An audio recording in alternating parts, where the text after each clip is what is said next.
Good afternoon, everybody. This is Kerry with Multicopter Warehouse, and with me is Aaron Woods, our GIS mapping Pix4D guru over here, and he's going to talk about doing mapping missions with an Autel EVO II. And while you did it with the 8K, the concepts are identical, whether it's the 8K, the 6K, or even the dual, right? Most certainly, yeah. And it's the same platform. It's just a different camera mounted to the front, really, of that platform. And so, yeah, the workflow here would be really the exact same for any of the cameras. So if you guys have any questions along the way, be sure and use the questions box, and we'll do our best to stay on top of those. As long, if they're not relevant to exactly what we're talking about, we may save them for the end. But we'll do our best to make sure that every question you guys have gets answered. And so, with no further ado, take it away, Aaron. Thanks so much, Kerry, and thanks so much for the opportunity to use one of the Multicopter Warehouse Autel EVO IIs this past weekend to go out and do a mapping mission. And so let's talk a little bit about how we go about doing mapping missions.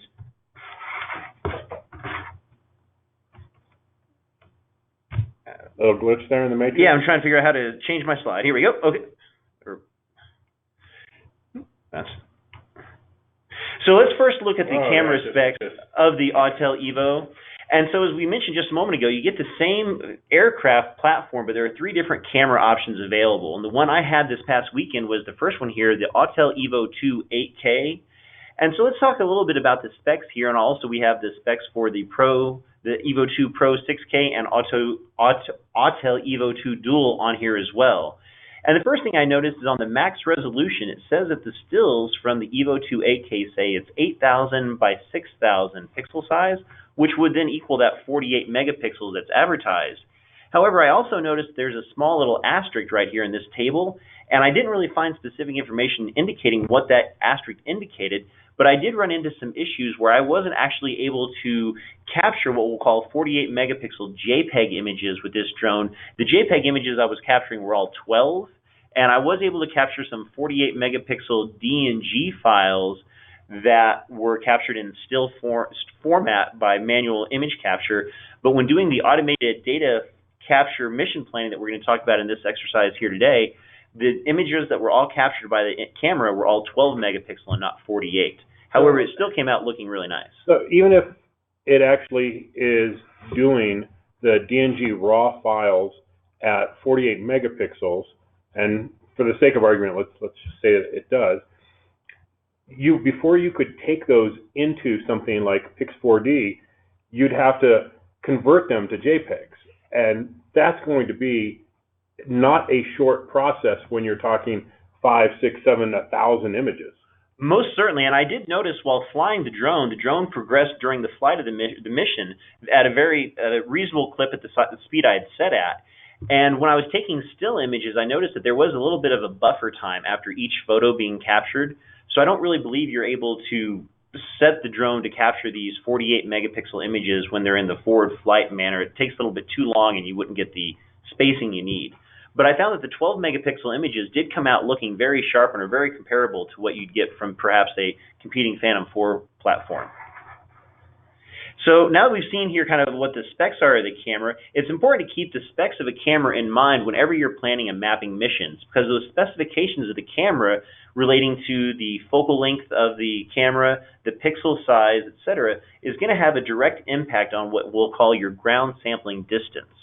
And so here on the screen, we see there's a basic kind of formula that the folks at Pix4D use to determine sort of the project ground sampling distance and the altitude that you want to fly with, such that the altitude that you fly with would be equal to your ground sampling distance times the focal length distance in millimeters over the pixel size in micrometers, all times 10.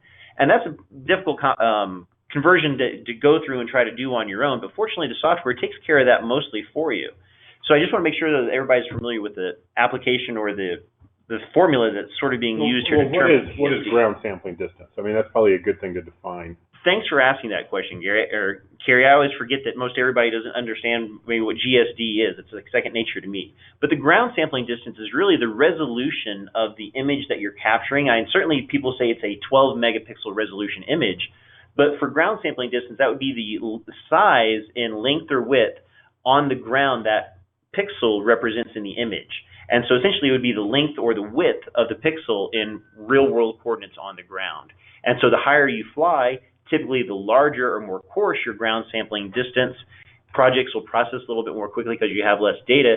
As you fly lower, your ground sampling distance becomes lower or more high resolution because you get the smaller ground sampling distance. And there's trade-offs there. You don't necessarily need to have a very high ground or a very high resolution ground sampling distance. If you're just going to be printing off your project at 8.5 by 11 or even a larger ANSI, you're not going to get that 1-to-1 kind of ratio on your output scale. And typically, aren't we somewhere in the 2 to 4 GSD with most of the time? Most certainly, and with current drones with a 12 to 20 megapixel camera, when you're flying at between 100 to 300 or so feet, the amount you're allowed to fly legally, you'll typically get a ground sampling distance of less than 2 inches. And so certainly, you're getting a nice high resolution image from the get-go. And so you may find it difficult to find some of the specifications that are required by the software to do the processing. And fortunately, Pix4D is smart enough software that if you load images into the software, it will look at the header data or the data in the EXIF file and report back what those critical measurements are. And so when you load in just at least 3 images into a project, you can not even have a full project, just go outside, use your drone to capture 3 images, load them into Pix4D to begin a project, and the software will look at those images, read the header file, and determine all the information. And so here on the screen, you'll see that I have the image properties editor up that you would access within Pix4D software. And you may notice here it says selected camera model, and it's listing out that it was the XT701_4.7_4000 times 3000. And so that camera model there is telling me that the first part, XT701, that is from the manufacturer, what they're calling their sensor, if you will. The 4.7 would be the focal length of the camera, and the 4000 by 3000 would be the pixel resolution of the images. So we're getting essentially a 12 megapixel image here. And so if we use the edit button off to the right-hand side here, we can click. If we click that edit button, we get taken to an edit camera model screen. And on this screen, the software lists out all the critical information that we're really looking for. And that critical information involves the sensor width that you want to have in millimeters, your sensor height in millimeters, the pixel size on the sensor itself, and that's in micrometers, or also then the focal length in millimeters. And we can see here on the right-hand side of this edit camera model table that those values are all listed right there. We get the sensor width, sensor height, pixel size in micrometers, and then the focal length in millimeters. So a lot of times you really won't get these kind of values directly from the manufacturer specifications. When manufacturers talk about the focal length of a camera, they'll often give it to you in what we'll call 35 millimeter equivalents. And that's not the value that Pix4D is looking for. It's looking for the actual focal length in millimeters, not the 35 millimeter equivalent. And those values are just hard to find sometimes. So a great way to find those values, if you're not already familiar with them, load in a few sample images into Pix4D, start a project, if you will, and it'll report back those values for future planning. And once you have this information as far as the sensor width, height, and pixel size and the focal length, we can enter that data into what's called the ground sampling distance calculator that Pix4D offers. And I mention this because Pix4D is currently not, the Pix4D capture application that runs on mobile devices doesn't currently support the Autel EVO II line of drones. However, the folks at Autel have created their own flight planning application, but it's good to have an understanding of how the flight planning goes so you have the ability to make sure you're capturing the proper data for your project. And a critical component to that is understanding what your footprint is of your image on the ground at whatever given altitude. And so I have a hot link on this page here at the bottom that will take you out to the Pix4D GSD calculator. And the values we see here in the table on the right-hand side represent values in the middle column for the Autel EVO 8K 12 megapixel still images. And then I went ahead and I added in data from the Phantom 4 II 20 megapixel camera just to give you guys a comparison of kind of what the differences are between these platforms. So we can see here that the sensor width in millimeters is quite different between the Autel and the P4P line by almost double, if you will. That P4P has a 1-inch sensor, whereas the Autel EVO really has a 1/2-inch sensor. So that makes sense why we have a sensor width that's about half the size. The focal length is also about half. And I found that when flying at an altitude of 100 meters or 300 feet, I end up with values such that based on my number of pixels in the images, long story short, the images that you capture from either the Autel EVO II and the Phantom 4 Pro come out to be very comparable as far as the footprint on the ground. You're getting 135 feet on the ground for the width of an image from the Autel, and 149 feet from the P4P, and 101 meters high, and 99 meters wide or high with the Phantom 4 Pro. So you are getting very comparable overlap amongst both of those platforms.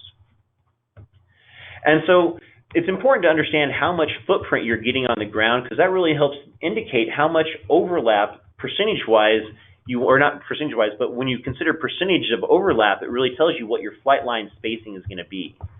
And so whenever you're trying to plan a standard mapping mission, I would encourage you to consider a flight parameter or flight plan such as we see here that we'll just call a single grid.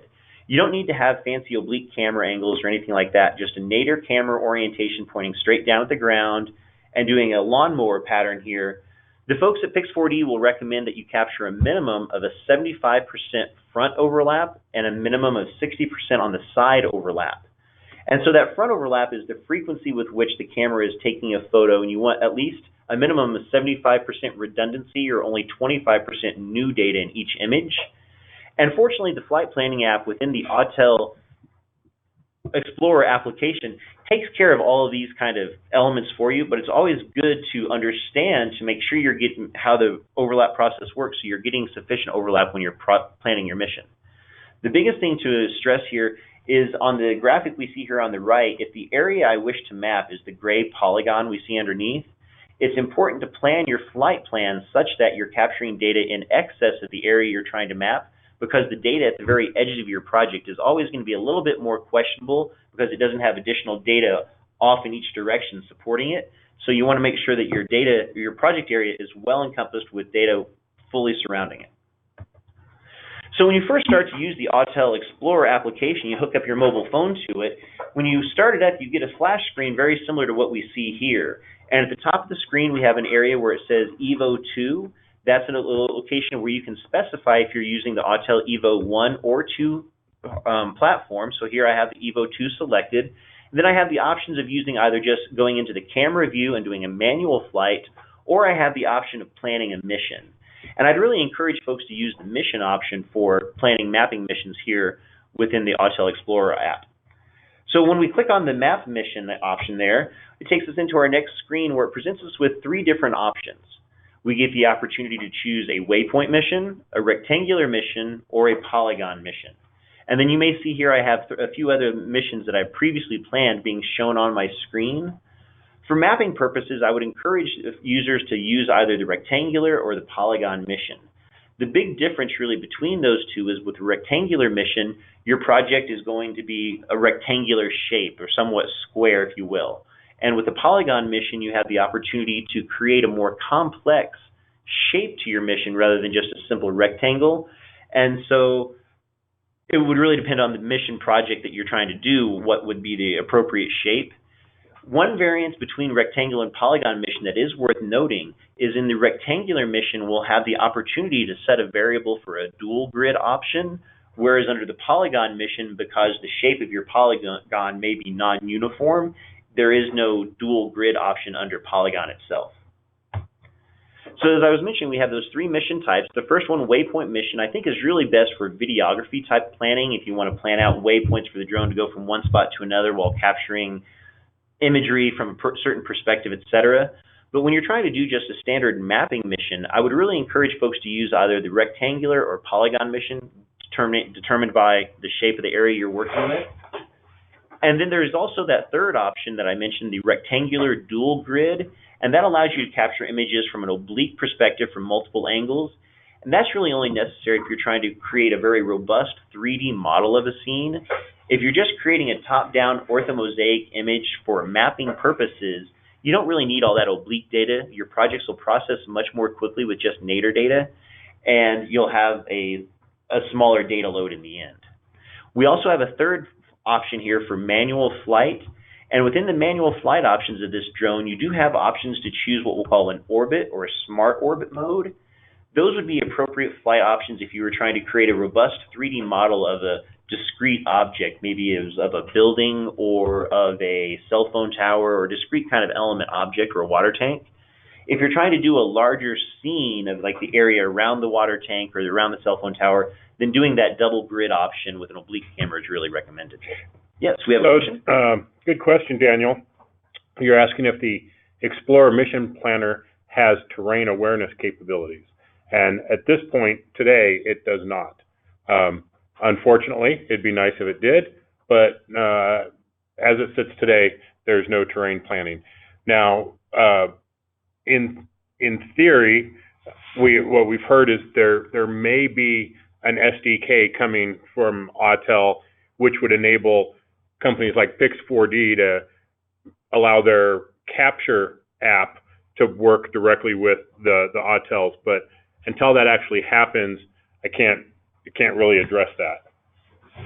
How about it, Chris? Webinar. So if that happens, that'll be really cool. But right now, we don't have any type of ETA for that. Great question. Thanks. So when we're ready to create a mission, what we want to do here is we go into the option of choosing either a grid or a polygon, and from that point, we get put into a screen where we have the option of essentially creating a mission. We just click on the Create Mission button, and once we create that mission, we need to go through and then define the location where we're at, and that'd be based on the GPS of our current mobile device. Also defining the extent, or essentially just defining the boundaries of the area we're trying to map out in that polygon or rectangular shape. And then also we need to define the various flight variables that we want to be used during the mission capture. So to go in and start editing a model, we have this icon here that looks like a zigzag with dots on each end. Within the application, if you hit that button to edit your flight mode, then you get this bottom bar where it shows all your route variables. And the route variables you set within the flight planning app is first you determine what your altitude is going to be, and you can set that variable anywhere between 33 feet and as high as 2,624 feet. Do keep in mind that under current FAA regulations, you want to maintain an altitude of no more than 400 feet above takeoff level for legal flying, or above takeoff, not takeoff level, I'm sorry, above the ground or the highest object at that location. The next item there we see is it shows the ground sampling distance, and that's a value that you can't set yourself. Depending on what value you set for altitude, that will then dictate what variable is reported back for your anticipated ground sampling distance. You can go through and set your drone speed from as low as 2 miles per hour all the way up to 22 miles per hour. And what happens if by changing that speed, certainly the faster the drone flies, the more quickly it completes the mission. But the drone, in this case, the camera on this drone does have a linear rolling shutter to it. And so with that linear rolling shutter, you want to try to keep your drone speed at the lower end as opposed to the faster end to reduce linear rolling shutter distortion in your images. And so in this case here, I had my speed set to right in the middle of the spectrum, right at 11 miles per hour, and I find that to be a pretty good spot. You don't want to go way up to the high end because you'll end up with lower quality data. And then the last variable we see here in the slider bar at the bottom says front overlap. And there you can set that number between 10 and 90. As I mentioned earlier, Pix4D suggests a minimum of 75%. And I myself have found that it's pretty easy to go with just defaults of about 80-80. And so I set mine, in this case it appears as if I had it set to 81%. And then there's a little arrow off to the side there. If you click that with your finger, the bar slides over and you'll then see the additional variables that you can set, including your side overlap, your gimbal pitch, your finish action, your course angle, and then the very last one I have here with a little note on it is dual grid. And so once again, this dual grid option is only available under the rectangle choice, not under the polygon choice. But doing the dual grid would allow you to do that double grid, similar to what they do in Pix4D Capture, to make a more robust 3D model. When you're doing a dual grid, you'd want to make sure you have an oblique camera angle or something that, in this case, the gimbal pitch angle can be set from 0 to 90. 90 would be straight down, 0 would be pointing straight forward. And so in this particular mapping mission that I'll be talking about here today, I did it with a nadir orientation, the camera pointing straight down at 90. That double grid option or dual grid, then I'd want to go in and maybe adjust my gimbal pitch a little bit to maybe 70 to 75 or something around in there to help get more robust data for the sides of buildings.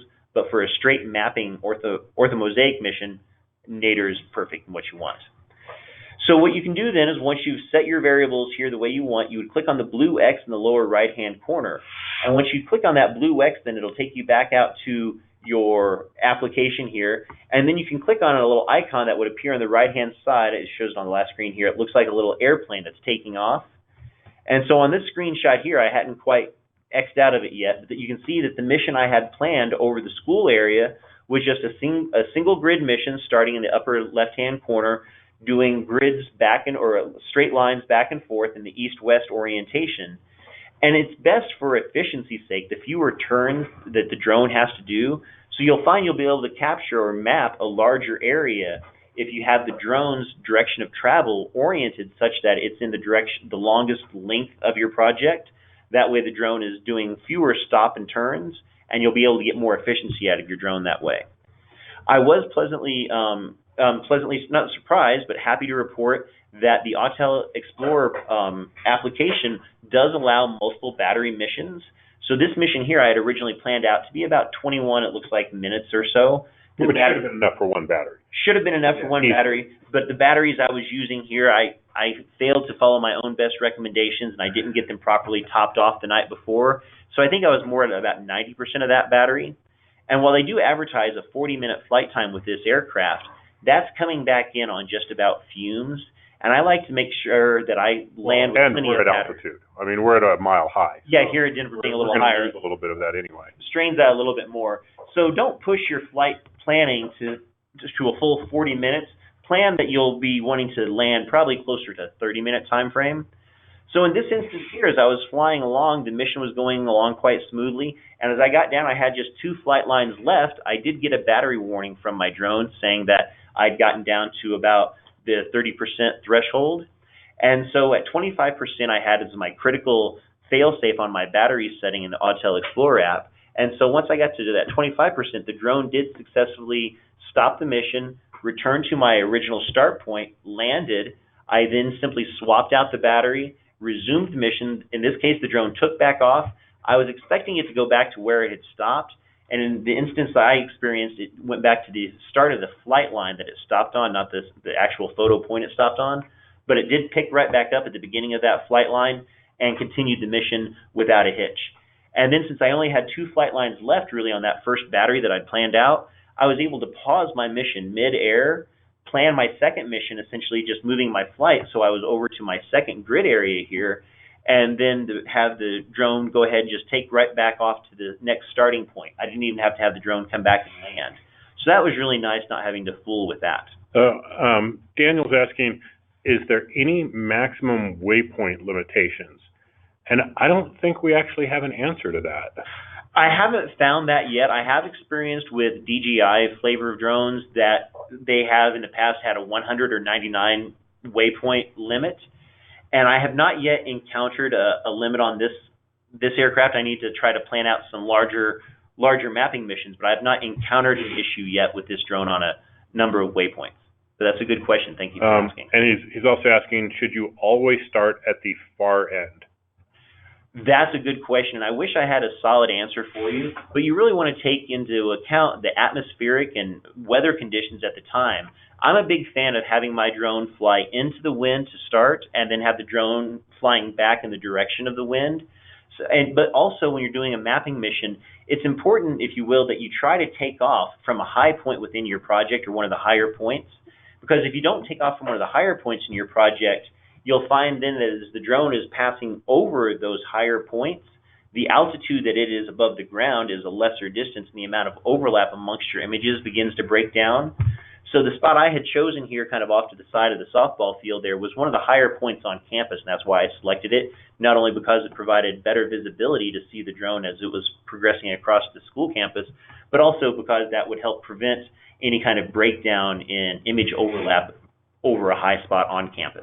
I would say, from a personal preference, I like having my start point at the furthest distance so that as the battery is wearing out, it has a much shorter distance to come back for a battery change, so that's going to save time and maybe prevent an issue of running out of battery.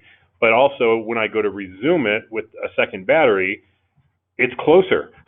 So it's less time going back and resuming the mission, and then when it's done, it's even closer to me. So just my personal preference. I do agree with Aaron, though. If there is windy conditions, then that may change my philosophy on it and going, well, I don't want it flying back to me with a low battery with a headwind. So I don't think there's really a technical or scientific reason to do it. I think it's based on safety, personal preference, and maximizing your flight times and minimizing battery swap times. Exactly. Yeah. Anything you can, you want to keep the drone in the air, flying, taking pictures, because that's the data you want to process. The more time it's flying either to a start point or from an endpoint back impacts the efficiency of the flight. And there's no shame in having multiple operational points within a big project where you operate in one area and then you actually pick up everything and you move to the next location. That way you reduce the amount of shuttle time, if you will, that the drone spends in the air flying over areas that it's not actively mapping. Right. And so, yeah, I just wanted to show kind of the examples of some of the information you see on the screen while the drone's flying. You get information along the top of the screen that tells you what your anticipated remaining flight time is. Like here, the drone's reporting it expects about 17 minutes, 51 seconds of continued flight time. I'm at an altitude of 100 meters, and the drone is currently 255 meters away from me and traveling at a speed of 11.8 kilometers per hour. Then down at the bottom here, it's indicating that at this point in time where the drone was about halfway through that mission, it expected to have about 7 minutes and 25 seconds of flight time left. Of the mission. Of the mission, yeah. And then I had a total of 9,391 meters squared as the area being mapped. And then I have a count there of 96 of an anticipated 194 images that are going to be captured on that mission. And you get to see that counter go up incrementally as the drone's flying along. And it's just sort of a feel-good thing that you can see that it's taking pictures and you know that it's gathering. And you can also notice in the upper left-hand corner of my screen here, I do have a small inset image, and that's the actual camera feed at that time. And so you can use your finger within the app and click on the little arrowhead or caret off to the right-hand side, and that'll minimize that window, or you can open it back up and see firsthand exactly what the drone is seeing at that time as well. Oh, another great, Daniel, you're asking some really good questions today. He's asking, what about camera white balance settings? Should that be set to sunny or cloudy or auto? And it should be set to your conditions, never on auto. When you're on auto white balance, it can shift. A cloud comes over or something like that, and it can really change the white balance. That it's going to just throw it off. It's going to make the map look a little wonky.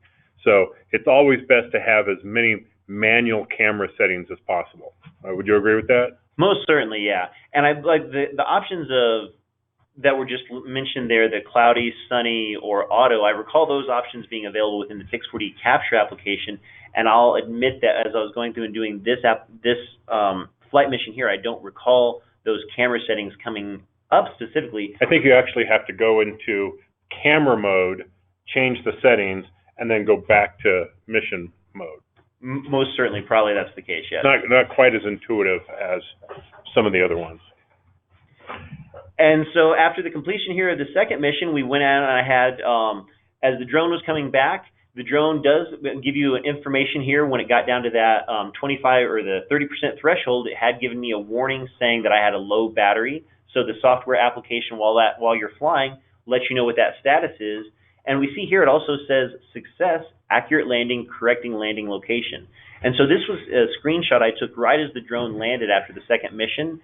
And the drone came back in, and as it was starting to lower down to land, as it got down, it probably was about 15 to 30 feet off the ground, it actually adjusted itself and moved over. And when it came down and landed, it landed within a body distance. When I say a body of the drone. So within really about a foot and a half of the spot it took off from. And I was really impressed and happy with that. I've been very impressed with the accurate landing on the EVO II.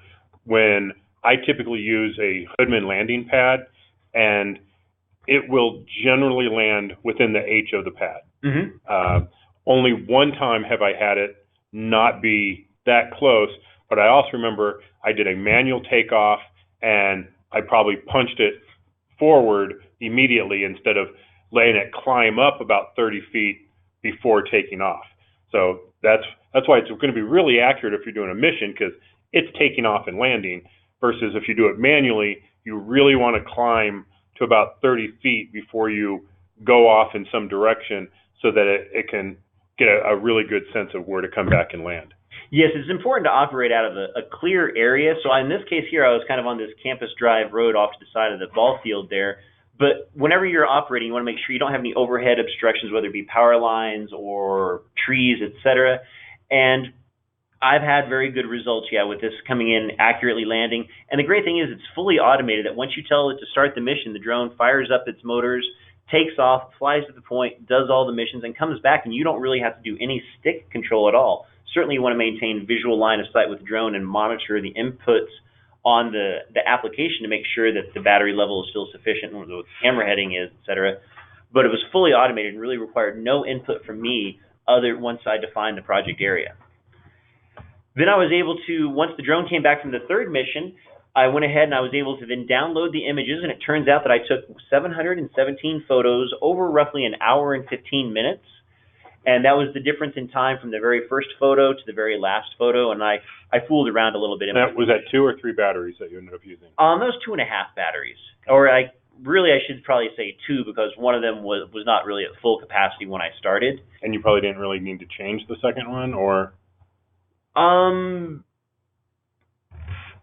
Well, yeah, in this case, I wanted to do another section down here and get a soccer field on the lower end of the facility. So, and I did need that extra battery to get that in. An hour and 15, if we're doing, even if you're getting 40 minutes of battery, it's only an hour and 20. Yeah, that would have been kind of a little close. Yeah, and I still had about a half a battery left at the end, and I should have taken a few more photos maybe over the parking lot, but I was just trying to get a map of the campus, so when my kid goes back to school, he can be socially distant. So we do an initial review here. I load the images into Pix4D, and I can see from this image right here we have on the screen, each of the red dots indicates the image location where an image was taken based on the GPS of the drone. And I'm really happy and impressed with the quality and the consistency of the spacing in these images here. Certainly you can see an area in the center where I had an overlap of 2 missions, so there's extra redundancy there. But throughout the rest of the mission, really I have good consistent spacing that doesn't appear as if there were any dropped images.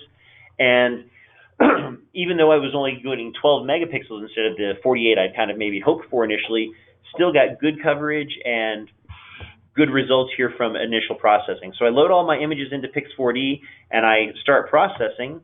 And so when the quality report comes out here, I get basic information. Once again, it lists at the top of the quality report what camera model is being used. So I can see or confirm here it was 4,000 by 3,000, 12 megapixels.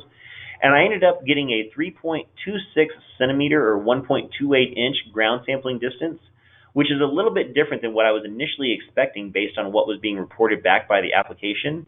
And I think the application may have been confused or thinking I was using the Autel Pro model as opposed to the 8K. Or that it was thinking it was in 48 megapixel mode? Yeah, the report, or the software reports back, if we come back here and look at one of the screens, I can see it was reporting back or estimating I'd have a 1.18 centimeter per pixel ground sampling distance. And instead I came in just over that, but inches. So that was a little bit off and not quite what I was expecting, but still got very good quality results. Yeah, I mean, that's still good. It's totally usable at 3.26. There's nothing wrong with that. More isn't always useful. More is better, but more is not always useful. Well, and it would just require a lot more processing time. Right. And so as we look down here, we can see that I had 715 of 717 images calibrated. And if I come back and look at the previous screen here, I can actually see that I had 2 images that I accidentally took, or not accidentally, I purposely took, as I was coming in to take off and land. And so those were images that were from an oblique camera angle out of the greater Denver area, if you will, and didn't contribute to what was on the ground there at all. So those 2 images weren't really used for the project, and they were dropped out, and that's why I have 715 and 717 images. So we can see here then a little bit more clearly the flight pattern that was used from the drone. We can see the first flight pattern here beginning with a dark blue dot in the initial image positions. And the green line that's formed here is just essentially a line connecting all of the images that were captured sequentially. You can see here in the center, I planned an area with additional overlap between my two missions. And whenever you have two missions, it's important that you try not to necessarily just side abut them or put them right up to each other. You want to have some overlap so you have redundancy within each of those projects. You'll notice here at the bottom part of the area of the L, if you will, I did a vertical flight pattern, and those flight patterns did not overlap with the other data sets up above. And as we go on, we look at one of my next graphics here showing key point matches amongst the images. We can see there's a little bit of a breakdown in that area there that kind of reinforces the importance of having good, consistent overlap and not just trying to edge match projects. Now, go back to that for a sec. Looking at the grid in the top left versus the bottom right, is it the way I'm seeing it, or does the one in the bottom right have a wider overlap? Were they the same? I left all the parameters the same. I think it may have to do just with the orientation of when I switched to the direction the drone was flying. It may appear a little bit different there, but you did use the same place. All three missions of 80 front and 80 side. But thank you for asking. And so we can see in the overlap graphics here that we want to have our project area well constrained within the green blob. We should mention what we're seeing here is data that has been created from Pix4D. Yes, this is information that comes out in the quality report after loading in the images. And there's really no special settings I used. I did a standard 3D maps template, and I didn't change any of the custom default settings there. So I just loaded in the images and essentially hit start. And so as it processes through, we can see here on the overlap graphic, the coloration that it uses in the symbology, the areas that show in red and orange is where we have 1 or 2 images covering an area. Green is more 4 and 5. So you can notice along the very perimeter of the project that there's areas with that yellow, orange, and yellow striations. And that's that questionable area within your project that you don't really want to be depending on that data to deliver to a customer. And that's why you said you should have a bigger overlap for your mission plan, so that these questionable edge cases aren't the edge of what you're trying to display. Exactly. That way you have a little bit of what we'll call excess material that you can essentially go around and trim off with a processing area after the fact. And then we can see here on the 2D key point matches graphic, we see all these gray and white blackish lines connecting all of my image dots. And the color of those the lines indicate the number of matches between each of those images. So we're looking for really dark black linkages between the images. That indicates really good quality data. Areas where the linkages are more grayish or white, those are areas where we're not finding quite as many key points. And maybe I don't say the quality of the data is not quite as good, but the quality of the 3D reconstruction may not be as robust, you may not be getting quite as much there. But overall, good reconstruction across this whole project. And then once the output was generated, looking at the size of my outputs, well, first off, the QR code in the upper right-hand corner, if anybody out there has a cell phone handy, you should be able to take a picture of that QR code with your cell phone, and it'll take you to the Pix4D cloud version of that project that I filmed and photographed. That way everybody can see firsthand what I did and have access to the data and look at it. So just a little bit of information of what was generated from those 717 images is, in this case here, it created a set of Google tiles that I can open up in Google Maps or Google Earth, etc., that are about 323 megabytes in size. And then in my Ortho Mosaic output area, I see that it created 3 separate files. It created one called Cherry Creek Autel 8K _Nader _SG _100M _, and that's the naming convention I use for my project just to keep track of what the specs were from it. But we can see that it creates a PRJ, a TFW, and a TIF file. The TIF file is the actual GeoTIFF itself, and it appears as if this one's 683 megabytes in size. So this is a file that's large enough that you're not going to be able to open up with your typical Microsoft Paint application or something like that. And so if I try to give this GeoTIFF now, or this top-down Ortho Mosaic image, to a end user or what we'll call a customer to do something with, there's a good chance they may not be able to open it successfully because they may not have software to deal with something like that. Fortunately, that's the fully stitched image, right? Yes, yeah, that's the Ortho Mosaic image that was the result of all 717 images I captured. And so, well, what's the difference really between an ortho mosaic versus a picture? And if I took 717 pictures, can't I just essentially put those into like Microsoft ICE image composite editor and just edge match them and come out with an end product? And the screen, what we see here on the screen is a comparison of what you get with an ortho mosaic versus just an individual picture. The screen capture on the right that goes from the full top of the screen to the bottom is an individual image captured by the drone while it was flying. And you'll notice here in the upper left-hand corner of that, you can see the side of that reddish-gray building a little bit. You see like the facade of it a little bit. And then if we look over here to another area on the right-hand side, we can see sort of the edge of that building as well. And one of my favorite spots, if you will, if you look down here on the central gray building and the sidewalk just underneath of it, you see here just a sliver of sidewalk. Whereas if we look at the left-hand representation of this same scene, this is an orthomosaic image generated by Pix4D, we can see that we no longer see the sides of the buildings. We're seeing a top-down orthomosaic view or orthogonal view of the project from all over. We don't have any kind of perspective distortion in the images any longer. So we can see here that we see just the edge of the build, or the top of the roof, if you will. We don't see the facade at all, or the side. And the sidewalk area that before the building was kind of laying over that sidewalk area and you couldn't see the full sidewalk, here you can see that full sidewalk. And so that kind of gives an example of what the difference is between the orthomosaic that you generate and just an initial image. So Christopher, this is a great question that you got. He's asking, in the Polygon mission planner, can you create a mission in the shape of that L instead of doing 3 different missions? And the answer is absolutely you can. Well, and you could create I did actually try that myself prior to doing a few different missions. And when I first did it, it came up and was estimating a flight time of 1 hour and 21 minutes. And while you certainly can do something like that, I wasn't at this point in time that familiar with the drone to see what the battery replacement sequence was on it. And I didn't want to plan that long of a mission, but yes, you could. Right. Now, the other piece of that is what you already discussed earlier, though, right? As it comes down to one section of that where it's more vertical, it would have been going back and forth a lot and doing a lot of turns.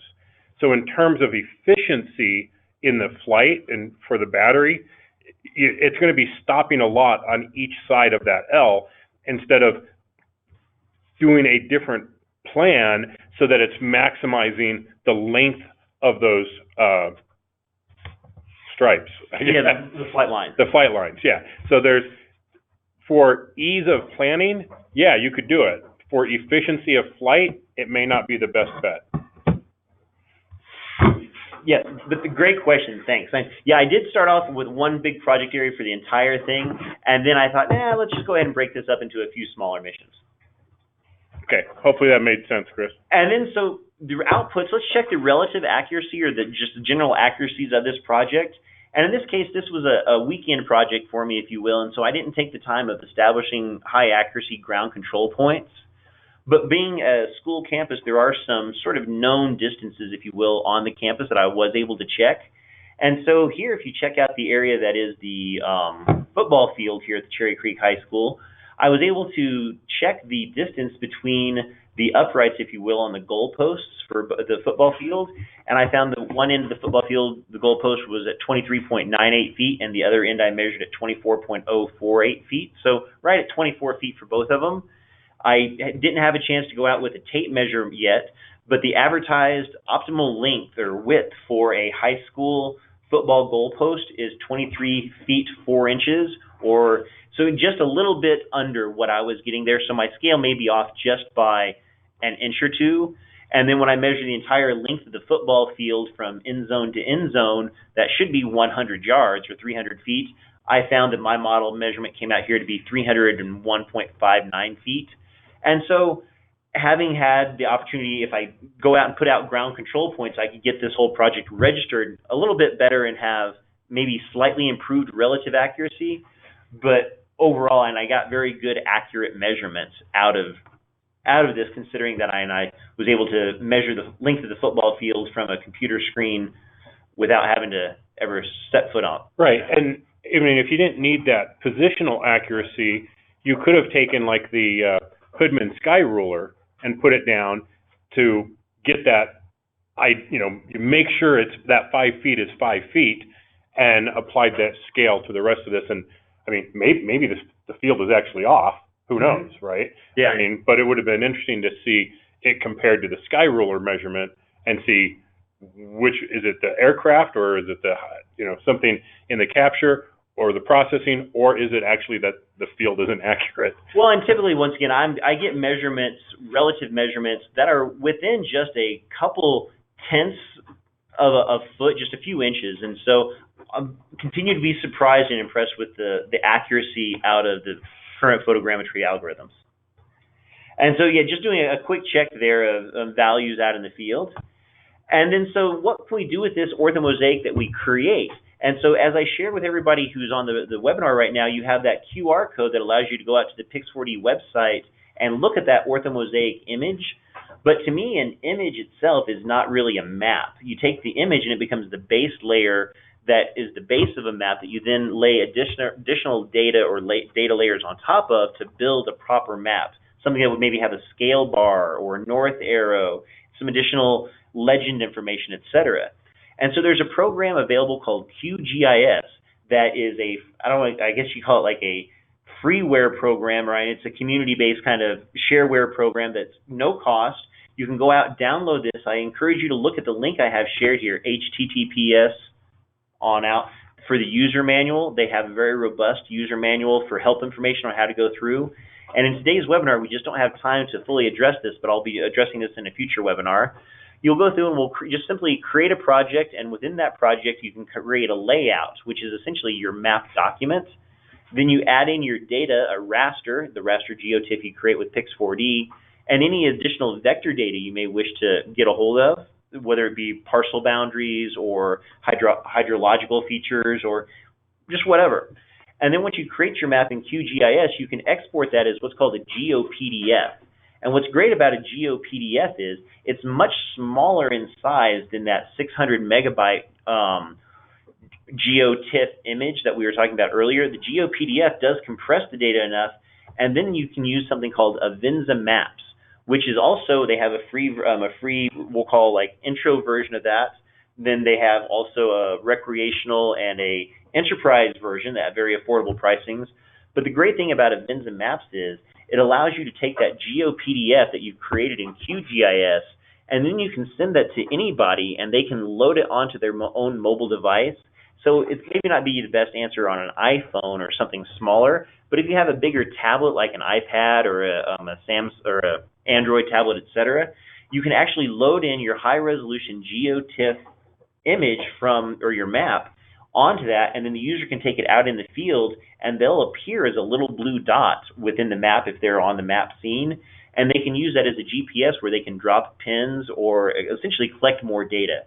And so the Avenza Maps offers an opportunity to really take your data out into the field on a mobile device without having to have super high-end AutoCAD or GIS software. And so I know the last two steps here, going into QGIS and then also working with the Avenza Maps, I didn't go into detail too much because we don't have time here within our 1 hour today. But if anybody out there has questions on how to do that or is running into issues, please feel free to reach out to me at awoods@multicopterwarehouse.com, and I'm happy to help you with that workflow or explain any issues you may be encountering to help you get out a map to an end user. All right. Well, Justin, he's got another set of questions here. Sure. Kind of a two-parter. I think I'll just go ahead and take these. The first section of that is how does the Autel EVO II Dual compare to the Mavic 2 Enterprise Dual? And the short answer is there's almost no comparison. The Mavic 2 Enterprise Dual's thermal is a 160 by 120 resolution, and the Autel EVO II Dual is a 640 by 512. So my math isn't quite there. It's like 4.5 times bigger than the DJI Mavic 2 Enterprise Dual. So it's a huge, huge difference in the thermal quality. Now, there's features of the Mavic 2 Enterprise Dual that are really cool, like the MSX and being able to see temperatures on the screen and do things like isotherm or temperature alerts, but you can't process those in a tool like FLIR Tools and do a report afterwards. On the Autel, you don't see any actual temperature readings. It's just that's hotter than that. And although I have been talking with the engineers over there about why we need to actually have temperature readings, so and there's no reason technically why it can't. So hopefully we will see some of that in the not too distant future. So the second part of his question is which one's best for thermal mapping. And as much as I would like to say I've been a huge fan of DJI for many years, I'm going to have to go with the Autel on this one simply because the thermal sensor is 4.5 times larger. So you're getting much higher resolution, which means more detail. So if you're going to do thermal mapping and you don't want to spend $25,000, $30,000, which if you'd like to, we would be happy to take that order. But if you want to keep it down in the $10,000 range, then the Autel EVO II Dual is a really, really good option because it has that high resolution thermal camera on it. So he also says thanks for Avenza. Thanks for the information on that. Apparently he finds that useful. No, and I'll be speaking with the folks. I have an appointment with the folks of Avenza tomorrow to speak with him firsthand, get some more information, and hopefully in the near future we'll be able to share an additional webinar with folks on really all the capabilities of Avenza and how that can help your mapping workflow. Yeah, we like having people like that as guests on our webinars, so maybe we can have them on soon. For a list of all the webinars, it's right there. Just go to facebook.com/multicopterwarehouse and check on events. We have lots of webinars. We have webinars scheduled every single Wednesday. Right now, we have them scheduled out like 6 weeks right now. So there's beginning mapping. There's doing photogrammetry with the Matrice 300. For public safety, we have one on Pix4D React. We've got one on the Mavic 2 Enterprise products, and are they still kind of relevant in 2020.